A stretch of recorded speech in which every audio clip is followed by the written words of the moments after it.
ډیر زر جذباتي کېدل، په وړو وړو خبرو باندې جړا راتلل، وړې وړې خبرې په زړه باندې اخیستل، زر زر غصه راتلل.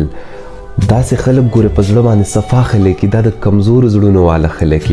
منافق انسان کله هم داسې نشي کېدی، او چې ستا په ژوند کې کله داسې خلک راله، داسې خلک کله هم مه رسوا کوه. دا ډېر بهترین خلک دي. په دې وړه وړه خبره باندې جړا ورتلل، په دې وړه وړه خبره باندې زړه خفه کېدل، بیا په وړه خبره باندې راضي کېدل. دا چې زړه ته ستا د خبره د ده پرېوځي ته پې ګران ډېر یې، تا سره د زړه نه صفا ډېر دی. منافقو ته د ستا څه پروا؟ منافق ستا په تباهۍ څه کوي، منافق ستا په نقصان څه کوي، منافق ستا په خوشحالۍ څه کوي.